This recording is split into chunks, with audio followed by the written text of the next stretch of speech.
Halo pemirsa, selamat datang di Catatan Sinpo, program yang akan mengulas rangkuman berita terhangat yang menjadi headline di Sinpo ID dan Sinpo TV selama sepekan terakhir. Bersama saya Arif Rifai, kita akan membahas berbagai isu nasional maupun internasional dari sudut pandang media dan dinamika yang berkembang di tengah masyarakat. Dan di segmen pertama kali ini kita akan membahas arah kebijakan ekonomi nasional setelah Presiden Prabowo Subianto menyampaikan pidato terkait kerangka ekonomi makro dan pokok-pokok kebijakan fiskal atau KEM PPKF RAPBN 2027. Dalam pidatonya, Presiden menargetkan pertumbuhan ekonomi Indonesia mencapai 6,5% serta menegaskan bahwa pembangunan nasional akan berlandaskan ekonomi Pancasila dan UUD 1945 sebagai pedoman utama pembangunan ekonomi nasional.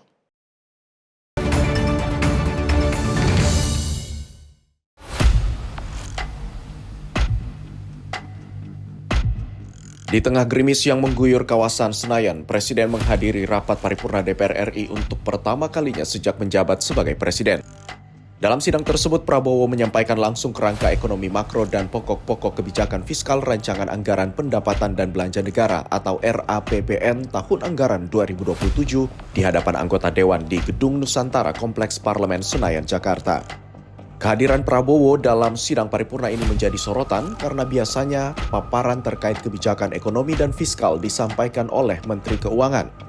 Namun kali ini Presiden memilih turun langsung menyampaikan arah kebijakan ekonomi pemerintah.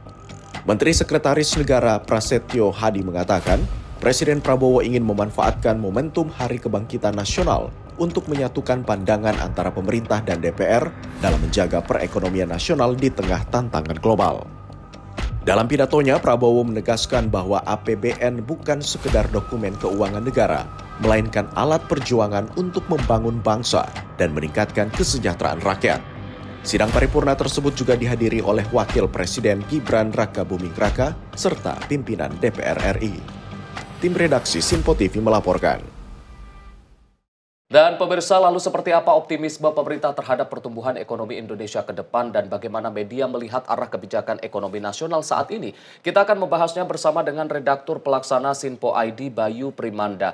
Selamat pagi Mas Bayu. Baik. Sehat Mas? Halo, sehat. Baik Mas Bayu, catatan Sinpo kali ini sedikit berbeda karena kita akan membahas berbagai isu yang menjadi headline di Sinpo ID maupun Sinpo TV. Di segmen pertama ini kita akan membahas terkait dengan pidato dari Presiden Prabowo Subianto beberapa waktu lalu di sidang paripurna DPR. Kalau Sinpo ID melihat secara keseluruhan isi pidato dari Presiden Prabowo Subianto di sidang tersebut seperti apa, Mas? Ya, kalau kita lihat ini dari momentumnya dulu ya, karena memang biasanya sidang paripurna ini adalah momentum yang pada akhirnya seorang presiden langsung datang. Iya. Ini adalah momentum yang sangat-sangat jarang sekali ya, karena pada sidang-sidang sebelumnya justru pemerintah ini diwakilkan, kan? Bukan presidennya secara langsung yang datang ke dalam sidang paripurnanya. Tapi untuk sidang yang kali ini, Presiden Prabowo yang langsung datang sendiri, ini menjadi sebuah tanda optimisme. Kami sebagai media melihatnya ini adalah sebuah optimisme yang ingin disampaikan oleh Presiden Prabowo kepada para legislator di Senayan. Dan ya bagaimana kita lihat pada akhirnya pidatonya pun yang kita lihat ini memang banyak poin-poin yang tentu menjadi highlight buat kita semua ya. Dan saya juga melihat ada 3 poin yang ingin ditunjukkan oleh Presiden Prabowo. Yang pertama itu adalah peningkatan pelayanan publik. Peningkatan pelayanan publik ini disinggung oleh Presiden Prabowo yang mengatakan bahwasanya tidak ada negara maju yang tidak meningkatkan kualitas pelayanan publiknya. Berarti secara nggak langsung ada hal yang ingin disampaikan oleh Presiden Prabowo dan dia menekankan bahwasanya pelayanan publik ini menjadi salah satu komponen untuk kemudian kita sebagai Indonesia bisa masuk ke dalam jajaran negara maju kalau seandainya pelayanan publiknya ini kualitasnya ditingkatkan. Dan itu memang yang paling ditunggu oleh masyarakat juga, karena dengan peningkatan kualitas pelayanan publik berarti secara nggak langsung masyarakat pun juga mendapatkan pelayanan yang jauh lebih baik lagi ke depannya. Dan ini optimisme ini ya nanti kita akan pantau ya bagaimana proses peningkatan pelayanan publiknya, terus apa saja yang menjadi perbaikan dan evaluasi apa saja yang sudah dijalankan dan apa saja yang perlu dijalankan. Itu yang nanti akan kita breakdown lebih lanjut lagi, kita pantau lebih lanjut lagi bagaimana implementasinya di lapangan seperti itu. Terus yang poin kedua adalah pemerintah ingin membantu swasta untuk menciptakan lapangan kerja. Sebagaimana kita tahu, dengan terciptanya lapangan kerja yang jauh lebih luas, maka masyarakat Indonesia pun bisa meningkatkan kualitas hidupnya, ya kan? Dan ini yang menjadi poin kedua yang sangat-sangat penting, karena memang dengan penekanan di poin dalam pidatonya tersebut, berarti secara nggak langsung Presiden Prabowo ingin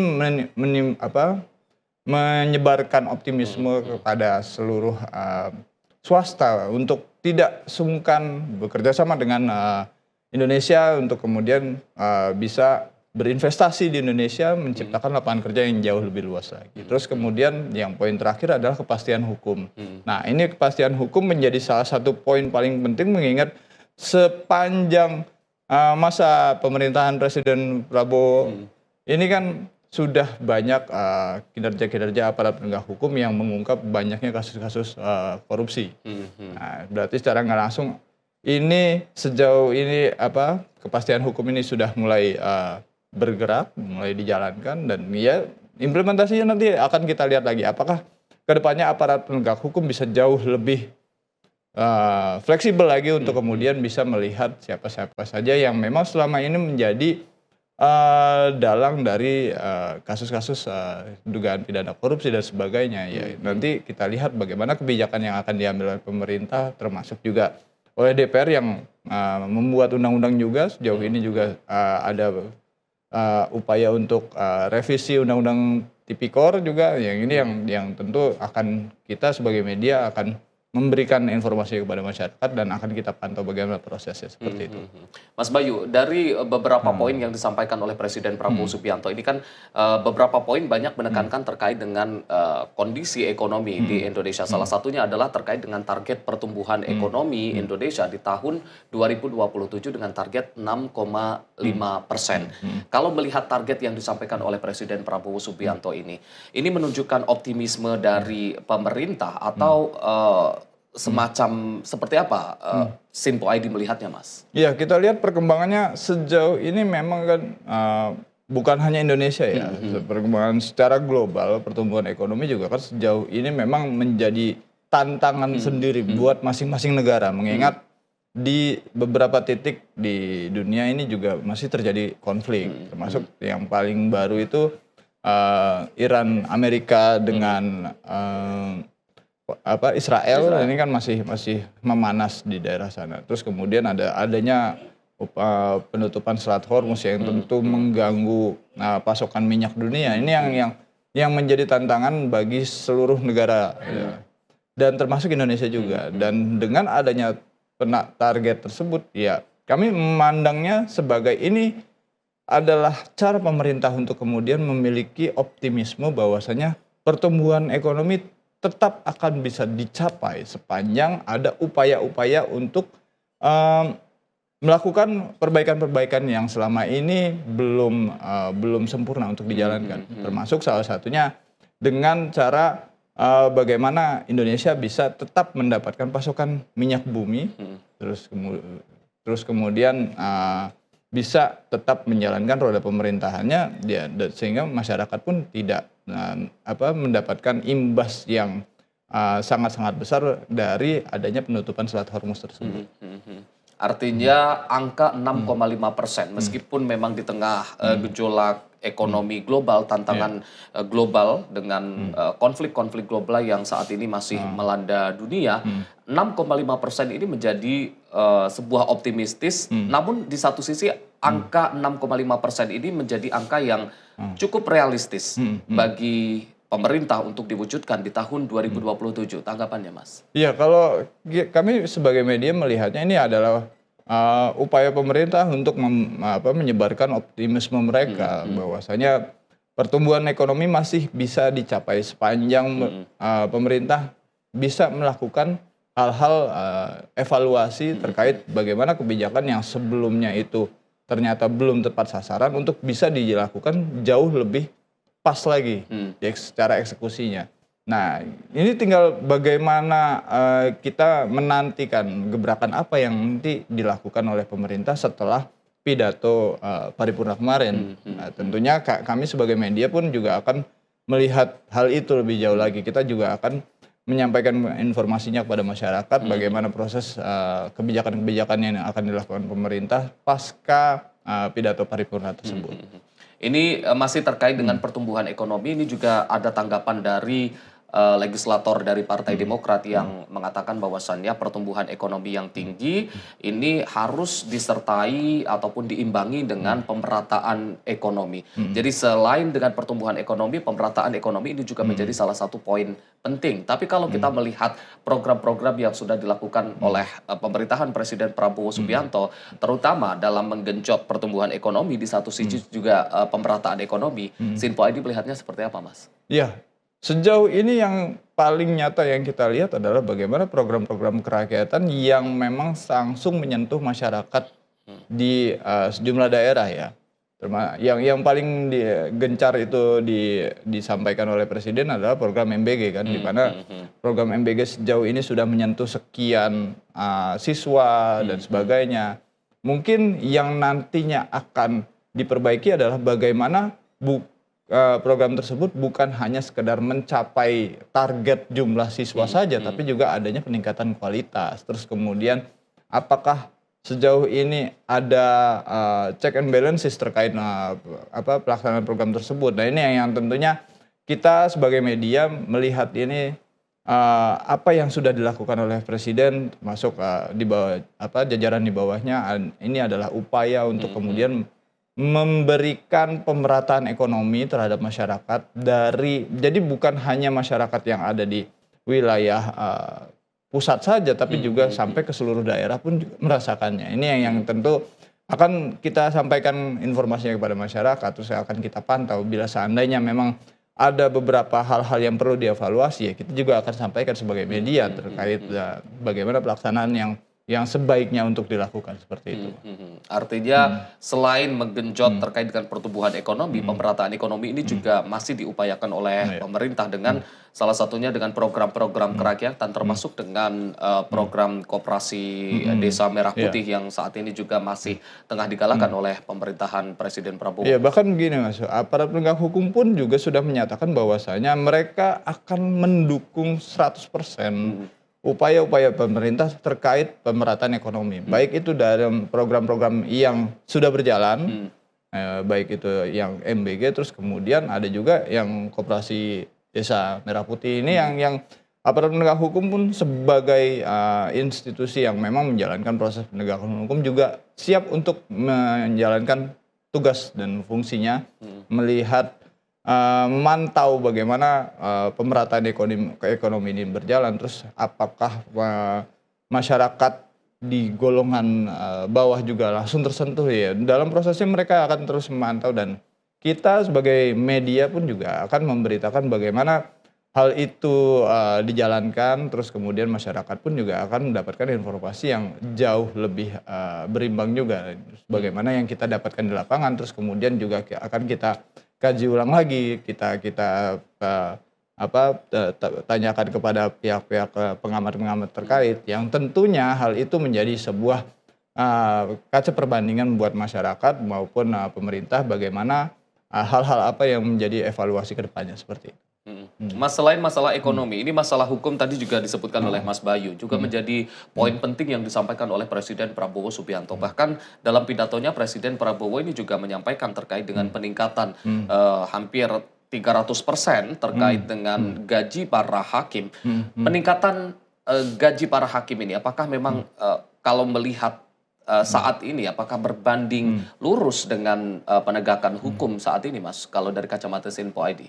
Ya mungkin indikatornya ya kita sebagai media melihatnya bukan hanya sekedar peningkatan kesejahteraannya saja. Kita lihat bagaimana kedepannya ini hakim bisa memberikan putusan itu nggak melulu memberatkan terdakwa loh ya. Ini kan kita harus melihat dalam kerangka jurnalistik, kita harus melihatnya bagaimana seorang hakim kemudian bisa menjaga independensinya dia sehingga hakim bisa memberikan vonis terhadap seorang terdakwa itu jauh lebih memberikan keadilan kepada masyarakat. Dan tentunya vonis tersebut ya kita percayakan pada hakim sebagai seorang yang memang menjadi wakil Tuhan untuk memberikan putusan tersebut. Tapi dengan adanya peningkatan gaji hakim, berarti secara nggak langsung ada upaya bahwasanya pemerintah menginginkan hakim ini tidak kemudian bisa dengan mudah menerima suap. Jadi tidak ada lagi dengan istilah-istilah titipan-titipan kasus, terus kemudian ada permainan-permainan dalam proses penerbitan putusan. Walaupun sebenarnya bukan hanya sekedar masalah gajinya aja ya.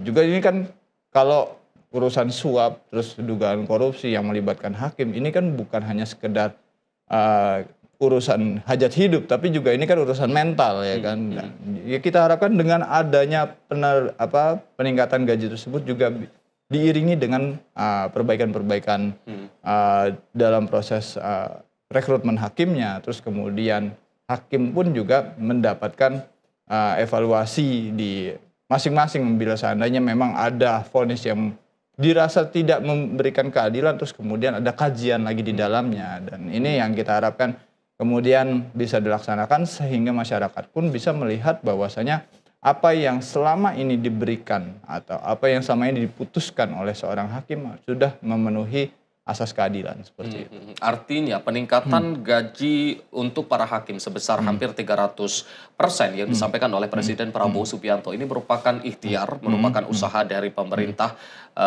Republik Indonesia untuk itu tadi mengupayakan terkait dengan penegakan hukum yang lebih adil agar tidak ada alasan lagi para hakim ini nantinya untuk bermain-main karena dengan alasan gajinya kecil atau untuk menambah penghasilan, karena dari segi penghasilan ini sudah mampu mensejahterakan para hakim ini, Mas. Iya, karena memang banyak pertimbangan untuk kemudian bagaimana hakim tersebut bisa mendapatkan gaji peningkatan gaji hingga 300% ya. Karena memang terakhir yang kita lihat dari dunia peradilan di Indonesia, ada beberapa aksi yang kemudian dilakukan oleh para hakim, termasuk salah satunya yaitu adalah mogok menangani perkara ya kan, dan itu sampai ramai dibicarakan di sosial media. Tapi yang dengan adanya peningkatan gaji tersebut ya kita harapkan para hakim pun bisa bekerja jauh lebih tenang lagi, bisa bekerja lebih jauh lagi. Yang kita lihat kan sejauh ini kan hakim hanya yang memutuskan perkara di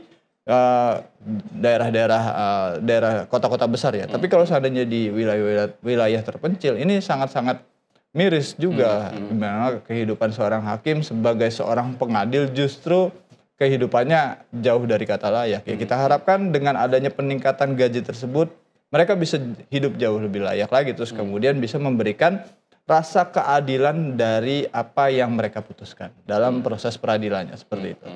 Baik, terima kasih Mas Bayu. Itu tadi terkait dengan headline pertama kita di minggu ini terkait dengan isi dari pidato Presiden Prabowo Subianto pada sidang beberapa waktu lalu di Parlemen Jakarta. Dan kita akan lanjutkan lagi obrolan kita Mas Bayu dan juga pemirsa usai jeda dengan headline-headline lainnya. Pemirsa jangan kemana-mana, usai jeda kita akan kembali lagi. Tetaplah bersama kami di Catatan Sinpo.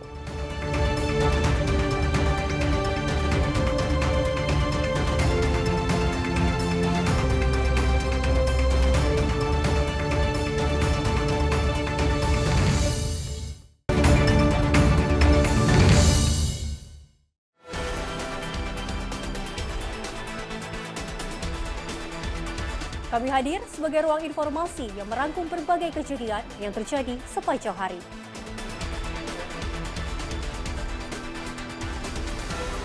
Sempurnakan penutup hari Anda dengan berita-berita terpilih, ulasannya aktual dan mendalam. Jangan lewatkan ruang redaksi. Setiap Senin hingga Jumat hanya di Sinpo TV. Pemirsa, Anda kembali menyaksikan Catatan Sinpo. Di segmen kali ini kita akan membahas isu yang juga menjadi headline di minggu ini terkait upaya pemerintah Indonesia dalam membebaskan 9 warga negara Indonesia yang ditangkap militer Israel saat menjalankan misi kemanusiaan global Peace Convoy atau Global Sumut Flotilla menuju Gaza.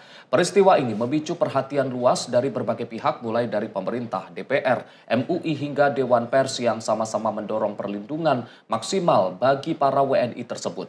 Di tengah situasi geopolitik yang memanas, Indonesia kembali menegaskan komitmennya terhadap perjuangan kemanusiaan dan perlindungan warga negara di luar negeri.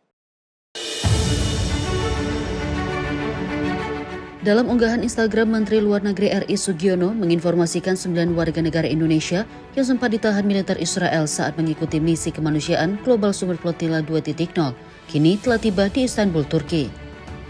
Seluruh warga negara Indonesia dalam kondisi selamat dengan didampingi oleh Konjen Republik Indonesia di Istanbul dan akan segera dipulangkan ke Indonesia. Assalamualaikum warahmatullahi wabarakatuh.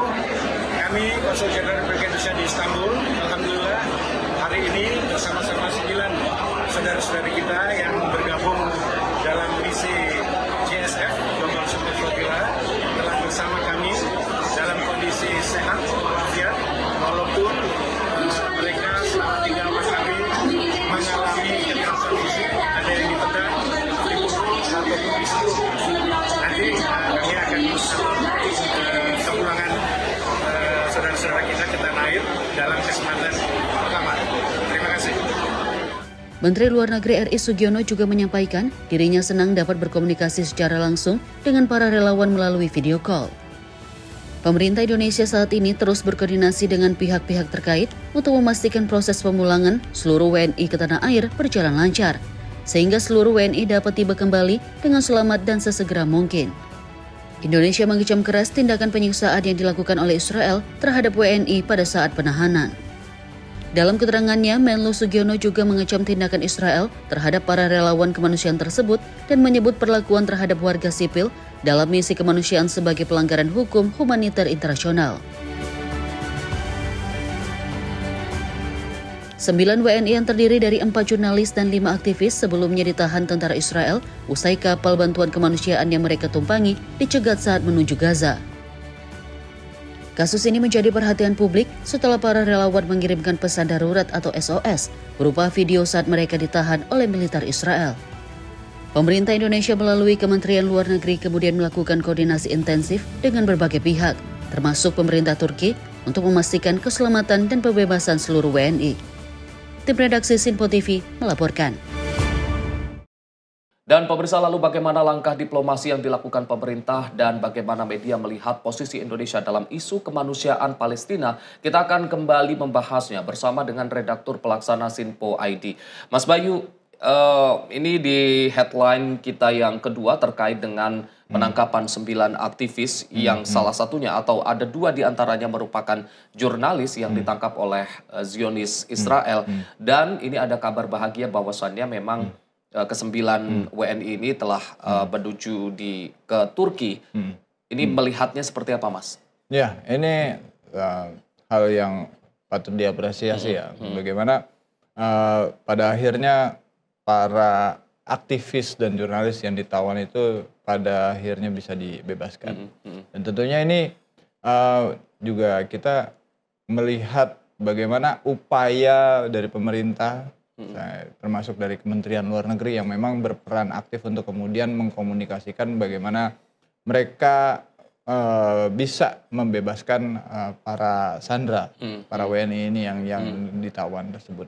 Terus kemudian kalau kita lihat bagaimana proses para aktivis ini dibebaskan, ini tentunya tidak lepas juga dari peran serta negara-negara yang juga menjadi tempat asal para aktivis.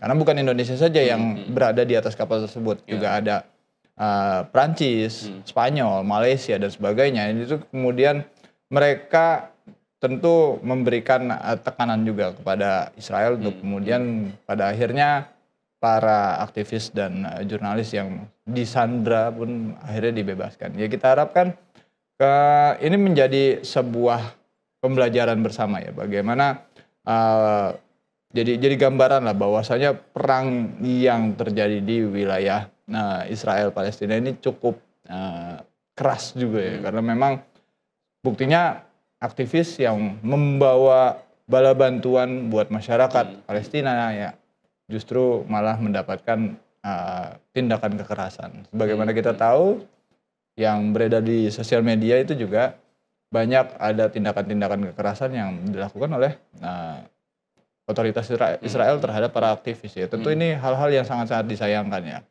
Terus juga beberapa kita menyampaikan ada banyak pesan dan juga kecaman yang juga disampaikan dari komunitas jurnalis di Indonesia yang tentu tidak menginginkan adanya kekerasan terhadap para aktivis dan juga jurnalis juga yang sedang bertugas. Karena memang kalau kita lihat, kita posisikan bahwa saya jurnalis yang diterjunkan ke sebuah lokasi peristiwa, itu tentu mereka berdasarkan penugasan dan berdasarkan etik jurnalistik yang memang mereka junjung tinggi. Tentu mereka datang ke lokasi tersebut untuk kemudian mereka melakukan tugas peliputan sesuai dengan tupoksinya. Terus ketika mereka mendapatkan kekerasan ya tentu hal itu sangat-sangat dikecam oleh semua pihak yang memang menginginkan adanya bagaimana seorang jurnalis bisa datang ke sebuah lokasi peristiwa untuk memberikan gambaran sehingga masyarakat luas pun bisa tahu. Dan ini adalah upaya memberikan transparansi kepada masyarakat bahwasanya apa yang terjadi di wilayah yang sedang berkonflik tersebut, sehingga wajar kalau seandainya ada jurnalis yang diterjunkan di wilayah tersebut seperti itu. Mas, kalau kita melihat terkait dengan gerakan global Sumut Flotilla, ini merupakan gerakan yang dilakukan oleh masyarakat dari seluruh dunia, yang notabene adalah masyarakat sipil, yang mereka bukan berasal dari militer, tapi berasal dari berbagai kalangan profesi. Tadi ada jurnalis, ada aktivis, yang mereka berlayar menggunakan kapal kecil menuju ke Gaza. Salah satunya adalah untuk membuka blokade laut yang dilakukan oleh Israel terhadap warga Gaza untuk memberikan bantuan untuk masyarakat Gaza. Tapi ini menunjukkan bagaimana solidaritas dari masyarakat dunia terkait dengan apa yang terjadi di Gaza, Mas. Ya, karena ini peristiwa yang sangat-sangat menyita perhatian masyarakat global ya. Bagaimana sebuah tempat yaitu Gaza, terus kemudian mereka mendapatkan tekanan begitu kuatnya dari Israel, dan mereka ya ini kalimatnya yang saya sampaikan agak sedikit jauh lebih halus ya, karena memang di situ ada beberapa tindakan-tindakan kekerasan, bahkan ada mungkin bisa dikatakan pembunuhan terhadap warga Gaza sendiri. Sebagaimana yang kita lihat sejauh ini memang pertikaian di wilayah tersebut masih belum tuntas, apalagi saat ini untuk beberapa umat muslim yang ada di Gaza juga menjelang Idul Adha tentu iya kondisinya sangat-sangat memprihatinkan di wilayah tersebut ya. Ini yang tentu mendapatkan perhatian masyarakat global untuk kemudian mereka berupaya untuk memberikan bantuannya. Sebagai seorang sesama manusia, mereka mencoba untuk membantu manusia lain yang memang sejauh ini mendapatkan tekanan tersebut. Dan itu adalah hal yang wajar dilakukan bagi sesama manusia untuk kemudian mereka bisa memberikan tali kasihnya. Dan ini yang kemudian menjadi tantangan buat Israel yang pada akhirnya mereka melakukan tindakan dengan menyandra para aktivis dan jurnalis tersebut. Mas Bayu, kalau kita melihat mungkin kalau dari skalanya, apa yang dilakukan oleh para aktivis ini yang terdiri dari beberapa profesi yang kemudian berlayar secara bersama-sama ke Gaza, mungkin secara tidak memberikan dampak yang cukup signifikan terhadap Israel. Namun dengan adanya penangkapan, kemudian dunia juga mengetahui apa yang dilakukan oleh para Israel terhadap para aktivis ini kemudian membuka mata dunia bahwa inilah yang dilakukan Israel terhadap warga dunia yang mencoba ingin memberikan bantuan untuk Gaza, meskipun memang dari skalanya ini kan dilakukan bukan oleh skala besar, tapi juga ini dilakukan oleh mereka masyarakat sipil yang mencoba ingin melakukan hal nyata untuk saudara-saudara kita di Palestina ataupun Gaza, Mas. Ya, kalau kita lihat bagaimana suasananya dalam proses penangkapannya, sebagaimana yang kita lihat di beredar di sosial media ini cukup sangat-sangat memprihatinkan ya. Hanya saja ketika tim pemantauan Sinpo untuk melihat bagaimana kondisi di sosial media, lini masanya yang justru diwarnai dengan banyak, ya mungkin ada kubu yang terbelah juga dalam memberi penerimaan informasi di sosial media. Kalau justru ada yang mengatakan bahwasanya apa yang dilakukan para aktivis ini merupakan hal yang salah karena mereka memasuki wilayah yang sedang berkonflik. Terus kemudian ada juga suara yang mengatakan bahwasanya yang mereka lakukan ini adalah hal yang wajar dilakukan oleh seseorang yang ingin memberikan bantuan terhadap orang yang memang tersiksa dan sebagainya. Ya, ini hal yang memang itu wajar terjadi di sosial media ya. Tapi kita juga mencoba untuk memberikan informasi apa adanya kepada masyarakat bahwasanya yang sejauh ini dilakukan oleh para aktivis tersebut ya berimbas pada penangkapan terhadap mereka.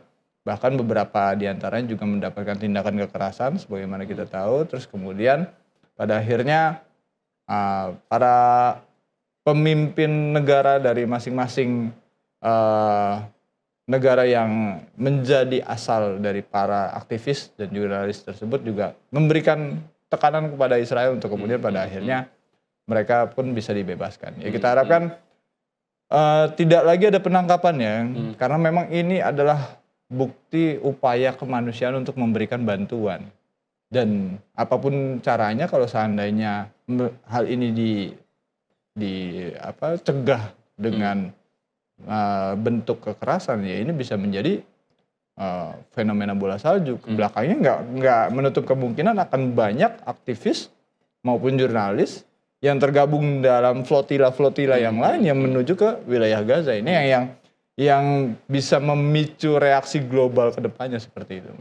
Kalau kita melihat dari sisi Israel sendiri, Mas, apakah memang gerakan global sumut flotila ini memberikan tekanan yang cukup besar terhadap kubu Israel sehingga Israel ini melakukan tindakan-tindakan penangkapan, tindakan-tindakan represif terhadap para aktivis ini, sehingga ini semakin menunjukkan bahwasannya ini Israel versus everybody atau Israel versus dunia gitu, Mas. Ya kalau kita mencoba untuk merangkum beberapa pengamat ya, di mana mereka juga menyatakan bahwasanya apa yang dilakukan Israel ini semata-mata untuk memberikan tekanan kepada dunia global bahwasanya mereka ingin menunjukkan eksistensi, itu yang pertama. Yang kedua, mereka menyatakan bahwasanya mereka tidak takut dengan adanya kecaman dari negara-negara yang tidak menginginkan adanya pendudukan Israel di tanah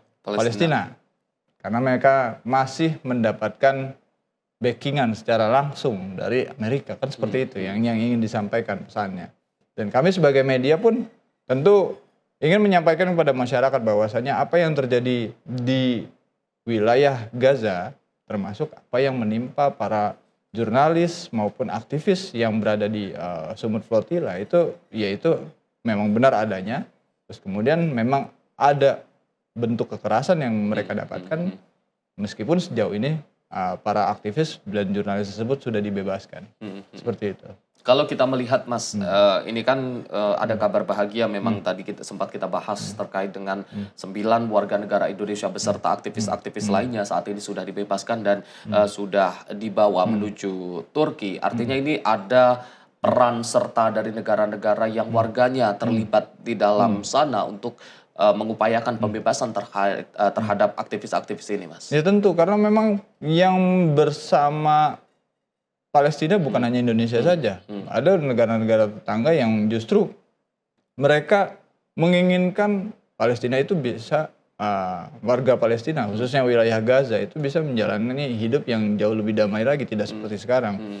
Dan memang itu terbukti dari beberapa negara yang pada akhirnya ikut memberikan tekanan kepada Israel untuk kemudian mereka bisa membebaskan para aktivis tersebut, sehingga ya sebagaimana kita tahu pada akhirnya aktivis tersebut juga dibebaskan, meskipun ya kita belum tahu nih bagaimana nasib kapalnya. Karena yang sejauh ini kan kapal tersebut kan membawa bantuan ya kan, untuk kemudian diserahkan kepada masyarakat Gaza. Nah, ini nasibnya bagaimana kapalnya? Kalau cuma sekedar dibebaskan saja, kapalnya dikemanain? Ini yang tentu menjadi sebuah tanda tanya besar ya kan. Dan hal ini juga kalau berdasarkan pendapat para pengamat internasional mengatakan bahwasanya ini bisa menjadi sebuah fenomena gunung salju, di mana ke belakangnya mungkin akan banyak aktivis-aktivis yang akan mencoba untuk menembus blokade Gaza. Untuk kemudian mereka memberikan bantuan kepada masyarakat di sana seperti itu. Mas, kalau kita melihat keterlibatan dari 2 jurnalis Indonesia dalam misi Global Support for Flotilla ini, dan juga kalau kita melihat perlindungan terhadap jurnalis yang meliput konflik di negara-negara ataupun di belahan dunia manapun, ini seperti apa dari pandangan Sinpo ID? Karena kalau kita melihat juga dari catatan-catatannya, ini banyak jurnalis-jurnalis terutama mereka yang meliput di Timur Tengah, di Gaza, yang juga menjadi korban dari konflik. Bahkan beberapa rekan-rekan jurnalis juga harus kehilangan nyawa ketika meliput di wilayah-wilayah konflik ini, Mas. Ya, kita sebagai media tentu menginginkan bahwasanya semua pihak itu bisa menyatukan pandangannya terkait kerja-kerja jurnalistik, di mana kalau seandainya ada seorang jurnalis itu diterjunkan ke sebuah wilayah yang sedang berkonflik, berarti secara nggak langsung apa yang akan mereka kerjakan adalah sesuai dengan proses penugasan maupun kerja-kerja jurnalistik, bukan justru mereka mendapatkan intimidasi terus kemudian mendapatkan kekerasan atau bahkan menjadi korban pembunuhan. Ini yang sangat-sangat disayangkan, karena seorang jurnalis yang ditugaskan ke sebuah wilayah konflik tentu juga dilengkapi dengan atribut yang memang menunjukkan identitas mereka sebagai seorang jurnalis. Kalau seandainya mereka itu masih mendapatkan serangan, ya tentu ini sangat-sangat disayangkan. Kenapa seorang jurnalis yang datang untuk mengabarkan berita yang itu menjadi bentuk transparansi kepada publik, bahwasanya apa yang terjadi di sana itu adalah yang akan dia sampaikan kepada publik, ya justru mendapatkan kekerasan dari pihak-pihak yang memang pada akhirnya lepas tanggung jawab ketika hal itu terjadi, ya kan, terus menyalahkan pihak lain bahwasanya jurnalis tersebut justru kena peluru nyasar lah dan sebagainya. Karena kan ada kan yang ketika seorang jurnalis memberikan laporannya justru malah terkena tembakan, terus ketika hal itu disalahkan justru menyalahkan pihak yang lain. Nah, ini yang sangat-sangat disayangkan seperti itu. Baik, terima kasih Mas Bayu. Tapi di satu sisi kita juga mengapresiasi langkah-langkah yang dilakukan oleh pemerintah Indonesia dan juga pemerintah dari negara-negara yang warganya terlibat ataupun ikut serta dalam program Global Support Flotilla yang juga membahu-membahu untuk mengupayakan pembebasan terhadap para aktivis yang ditangkap oleh Zionis Israel ini. Dan tentu kita berharap bahwasannya penangkapan-penangkapan ini sekali lagi tidak menyurutkan dari semangat warga dunia untuk bersama-sama mengupayakan pembebasan dari Palestina. Pemirsa Sinpo TV, kita akan kembali lagi nanti dengan headline lainnya yang menjadi isu terhangat di Sinpo ID dan juga Sinpo TV. Usai jeda, tetaplah bersama kami di Catatan Sinpo.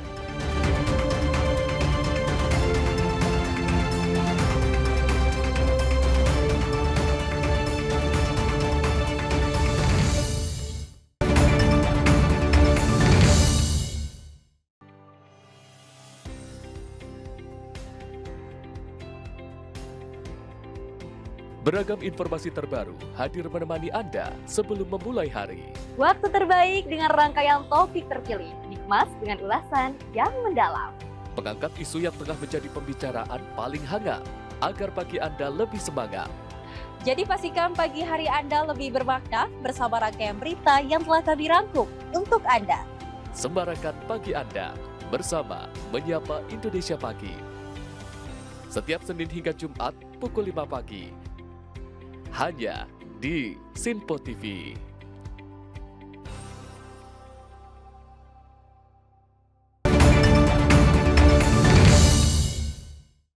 Pemirsa, Anda kembali menyaksikan catatan Sinpo. Di segmen kali ini kita akan membahas isu yang juga menjadi headline di minggu ini terkait dengan meningkatnya kewaspadaan dunia terhadap wabah Ebola yang kembali muncul di Republik Demokratik Kongo dan juga Uganda. Organisasi Kesehatan Dunia atau WHO resmi menetapkan wabah tersebut sebagai darurat kesehatan masyarakat yang menjadi perhatian dunia. Meski belum dinyatakan sebagai pandemi, meningkatnya jumlah kasus dan tingginya angka kematian membuat dunia internasional meningkatkan kewaspadaan terhadap penyebaran virus Ebola varian Bundibugyo yang saat ini berkembang di Afrika Tengah. Pemerintah Indonesia pun mulai memperketat pengawasan di pintu masuk negara termasuk bandara dan pelabuhan sebagai langkah antisipasi meski hingga kini belum ditemukan kasus Ebola di dalam negeri. Kepala World Health Organization menyampaikan pihaknya telah menetapkan status darurat kesehatan masyarakat internasional atau Public Health Emergency of International Concern terkait wabah Ebola yang terjadi saat ini. Keputusan itu diambil setelah Komite Darurat di bawah International Health Regulation atau IHR melakukan pertemuan dan menilai situasi terkini. After declaring the FIC, I immediately convened an emergency committee under the IHR, which met yesterday and agreed that the situation is a public health emergency of international concern, but is not a pandemic. WHO assesses the risk of the epidemic as the high at the national and regional levels and low at the global level. Meski demikian, WHO menegaskan bahwa kondisi saat ini belum dapat dikategorikan sebagai pandemi karena risiko penyebaran secara global masih dinilai rendah. Namun ancaman penularan di tingkat nasional dan regional tetap menjadi perhatian serius, terutama di wilayah yang terdampak langsung oleh wabah. WHO juga mendorong negara-negara untuk meningkatkan pengawasan, deteksi dini, serta langkah pencegahan agar penyebaran virus dapat dikendalikan. WHO menegaskan pemantauan terhadap wabah Ebola akan terus dilakukan, guna mencegah risiko penyebaran yang lebih luas dan memastikan langkah penanganan berjalan efektif. Tim redaksi Sinpo TV melaporkan. Pemirsa, lalu seberapa besar ancaman wabah Ebola saat ini dan bagaimana kesiapan Indonesia menghadapi potensi darurat kesehatan global? Kita akan kembali membahasnya bersama dengan Redaktur Pelaksana Sinpo ID Bayu Primanda. Mas Bayu, ini dunia kembali khawatir terkait dengan penyebaran virus Ebola yang sudah menyebar di Kongo dan juga Uganda. Meskipun memang WHO menetapkan ini sebagai darurat kesehatan, tapi belum menjadi pandemi dan WHO juga mengumumkan bahwasannya ini akan sulit untuk menyebar dan harapannya semoga kita tidak kembali ke pandemi itu lagi, Mas. Tapi kalau melihat hal tersebut, Sinpo ID melihatnya seperti apa, Mas? Ya, kalau seandainya penyakit Ebola ini kan sedang menyebar di wilayah Afrika Tengah. Wilayah Afrika. Terus kemudian ada upaya-upaya yang dilakukan oleh Kementerian Kesehatan untuk kemudian memperketat bagaimana pintu masuk Indonesia setidaknya bisa mencegah menangkal bagaimana virus Ebola tersebut bisa masuk ke Indonesia. Ini adalah upaya yang kemudian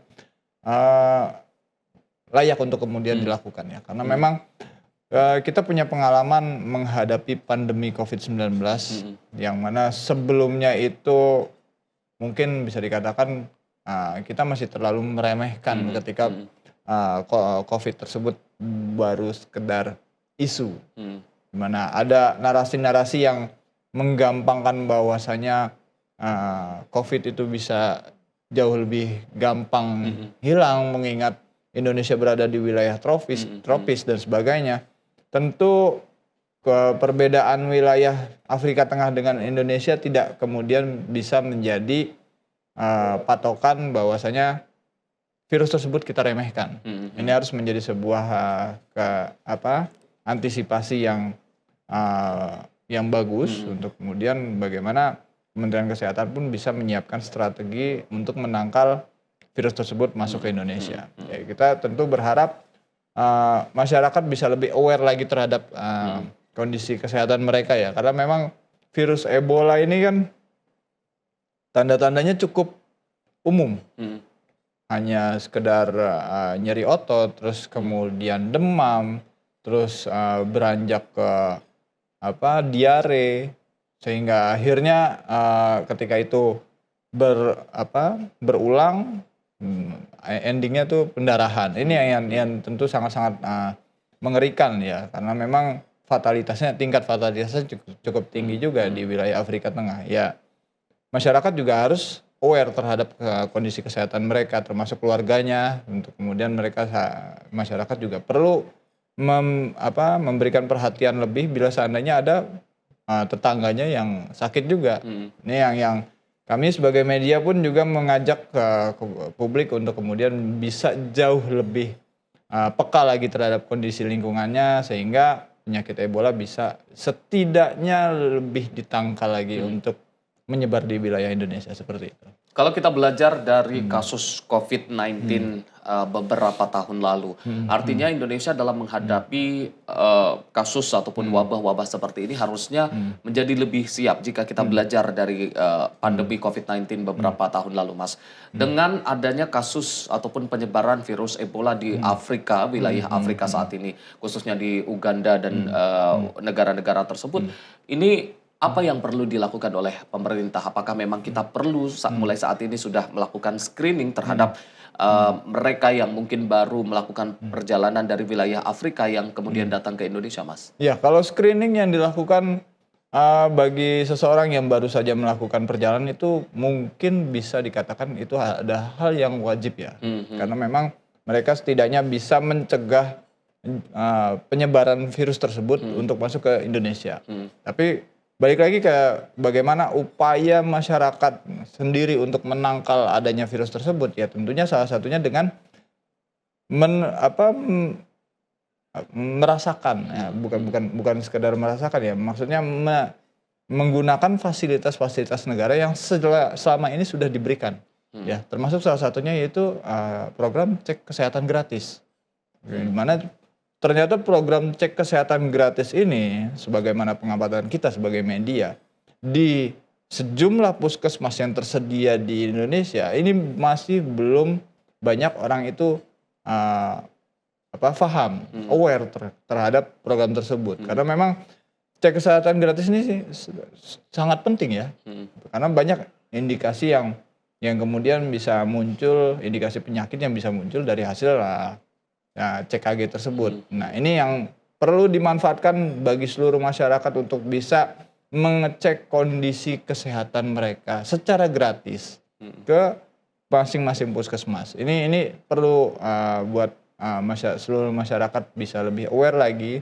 lebih paham lagi. Jadi ketika mereka melakukan screening, mereka melakukan cek kesehatan di puskesmas, kemudian maka akan mendapatkan hasil screeningnya. Apakah yang mereka derita selama ini, apakah ada penyakit yang kemudian ada komorbidnya kan. Tentunya kan kalau Ebola, sebagaimana seperti COVID ya, ini tentu bisa lebih menyerang kepada orang-orang yang kondisinya lebih rentan terhadap penyakit, ya kan. Termasuk orang-orang yang ternyata secara diam-diam mereka memiliki penyakit komorbid, baik itu diabetes, kolesterol, darah tinggi dan sebagainya. Ini yang sangat-sangat menjadi sebuah momok menakutkan buat orang-orang yang ternyata diam-diam memiliki penyakit dalam. Nah, ini yang kita harapkan masyarakat kemudian bisa memanfaatkan fasilitas tersebut sehingga ya bahaya dari penyakit Ebola ini bisa jauh lebih tertanggulangi seperti itu.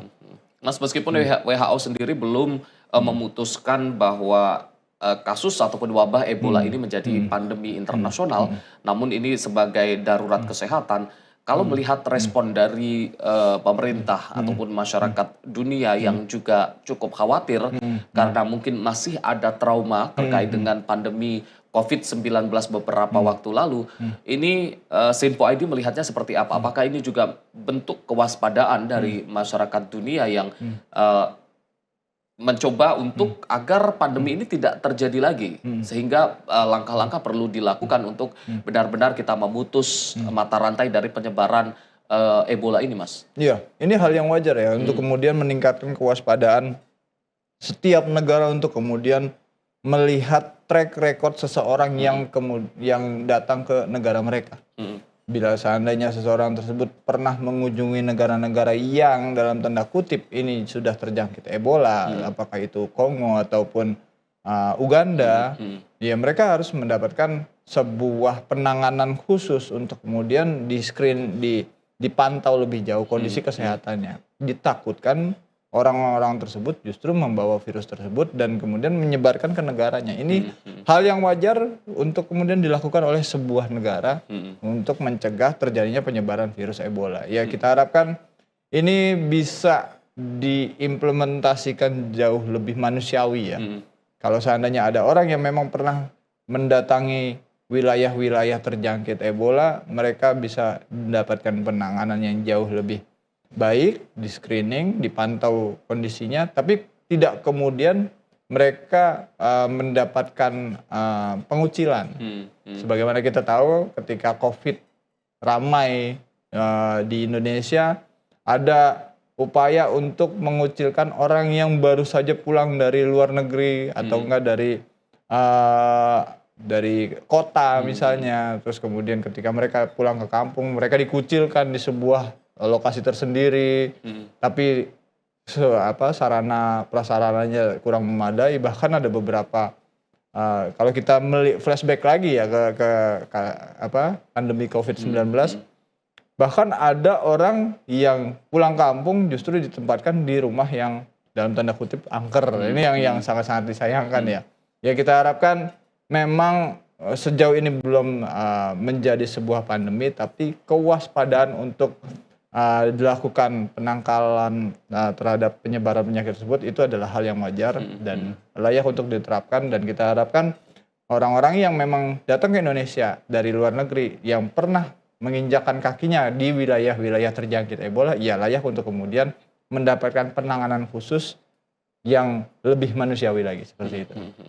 Mas, ini kan tidak jauh dari kasus Ebola ataupun wabah Ebola di Afrika ini. Beberapa waktu lalu dunia juga sempat digemparkan dengan salah satu virus, yaitu hantavirus yang menyerang salah satu kapal pesiar, sehingga kapal pesiar itu kemudian harus tidak bisa bersandar beberapa hari karena memang tidak diterima untuk bersandar di negara-negara karena ketakutan. Ada ketakutan mungkin ini juga trauma tersendiri dari pandemi COVID-19 sebelumnya. Artinya memang dunia saat ini virus-virus seperti ini menjadi dengan pengalaman kita menangani pandemi COVID-19, kemudian kita mendengar kabar dengan adanya virus-virus ini semacam kita merecall trauma tersebut atau justru bentuk kewaspadaan kita, Mas? Ya, kalau kita sebagai media melihatnya ini adalah bentuk kewaspadaan sebagaimana yang kita lihat ya, bagaimana penanganan hantavirus ketika sebuah kapal pesiar itu justru tidak diperbolehkan bersandar, tapi kan dalam kondisi yang bagaimanapun itu mereka tetap harus mendapatkan kehidupan yang layak di atas kapal pesiar tersebut ya kan. Maka ada upaya untuk kemudian mereka mendapatkan supply dan setidaknya ada upaya untuk mereka itu bisa lebih survive dulu di atas kapal pesiar, dan ini harus dipantau detik ke detik selanjutnya apakah kemudian mereka yang di atas kapal pesiar itu justru menurun tingkat kesehatannya. Ya kebetulan juga memang kondisi sebuah kapal pesiar tentu sudah dilengkapi tim medisnya juga ya. Tinggal tim medisnya saja yang pada saat itu melakukan kontak dengan otoritas yang ada di pelabuhan. Ya ini menjadi sebuah mungkin bisa dikatakan ya trauma ya, karena memang ketika dunia dilanda COVID itu kan beberapa pihak justru ada yang merasa kecolongan. Karena pada akhirnya yang terjangkit COVID itu adalah rekan mereka sendiri, keluarga mereka sendiri, dan itu adalah hal yang wajar dilakukan bagi masyarakat untuk kemudian menolak atau mencegah penyakit-penyakit yang dalam tanda kutip bisa menimbulkan efek pandemi seperti yang kita rasakan ketika COVID-19 lagi. Kalau kita melihat kondisi wabah Ebola di Kongo sendiri, Mas, dan juga Uganda, yang kita tahu Kongo dan juga Uganda ini negara-negara Afrika dengan ekonomi yang cukup sulit, dengan layanan akses kesehatan yang juga cukup sulit, dan mungkin juga ditambah dengan konflik bersenjata yang terjadi di negara-negara tersebut. Dengan adanya konflik-konflik tersebut, apakah memang menambah resiko dari penyebaran wabah ini semakin cepat menyebar dengan adanya ataupun gangguan terhadap fasilitas kesehatan ini, Mas? Ya karena gini, untuk di wilayah Kongo maupun Uganda itu komunitas global ketika ingin memasuki wilayah tersebut tentu ada peringatan, ya kan? Ada peringatan bagaimana kondisi di wilayah tersebut memang sejauh ini ada konflik yang tentu mereka sangat-sangat kesulitan untuk kemudian memberikan akses kesehatan kepada masyarakat di dua negara tersebut. Dan ini yang menjadi tantangan ya untuk kemudian bagaimana sebuah penyakit bisa jauh lebih mudah menyebar karena memang akses kesehatan yang ada di wilayah berkonflik tersebut ya sulit untuk didapatkan. Ya komunitas global tentunya memberikan perhatiannya sebagaimana kita sampaikan. Ada beberapa tanggapan dari beberapa komunitas global termasuk WHO yang juga akhirnya angkat bicara untuk kemudian setidaknya ada upaya yang harus dilakukan baik dari Kongo maupun Uganda termasuk komunitas dunia untuk memberikan bantuan akses kesehatan terhadap masyarakat di wilayah tersebut. Ya kita harapkan kemudian upaya-upaya tersebut bisa dijalankan dengan baik, terus kemudian tidak mendapatkan perlawanan dari kubu yang sedang berkonflik ini yang tentu sangat-sangat kita sayangkan ya. Jadi ketika akses kesehatan tersebut diberikan, masyarakat pun bisa mendapatkan dengan lebih mudah dan tidak lagi ada intimidasi mengingat di wilayah tersebut sedang ada konflik seperti itu. Mas, kalau kita berfokus kepada masyarakat di Indonesia, saat ini kan akses informasi terhadap media sosial ini kan semakin luas. Sementara informasi-informasi di media sosial ini kan tidak selalu benar, khususnya yang berkaitan dengan virus Ebola ini. Dengan banyaknya informasi yang mungkin banyak juga di antara informasi tersebut merupakan hoax, ini mungkin juga menambah kepanikan kepada masyarakat. Di satu sisi masyarakat dulu punya trauma tersendiri terkait dengan pandemi COVID-19, kemudian ditambah dengan konflik geopolitik di Timur Tengah yang juga berpengaruh terhadap perekonomian, kalau masyarakat bilang indeks ekonomi, dan ditambah lagi dengan berita adanya Ebola, virus Ebola ini yang kita tidak berharap ini bisa menjadi pandemi. Tapi sebagai masyarakat atau dari sisi media sendiri, untuk saran kepada masyarakat, di satu sisi kita perlu waspada, tapi di satu sisi kita juga tidak panik dengan informasi-informasi tersebut, Mas. Ya, kalau kita berharap masyarakat bisa jauh lebih bijak lagi dalam menerima informasi ya. Bisa mengkaji ulang lagi bila seandainya mereka mendapatkan informasi yang sejauh ini sumbernya belum bisa dikonfirmasi lebih lanjut, bisa melihat lagi ke portal-portal media yang memang terpercaya untuk kemudian mereka menjadikan sebuah berita tersebut sebagai rujukan untuk kemudian tidak, bila seandainya memang berita yang mereka dapatkan justru misinformasi bahkan mengandung unsur hoax, ya setidaknya berhenti di mereka, tidak kemudian berupaya untuk menyebarkan ulang lagi seperti itu.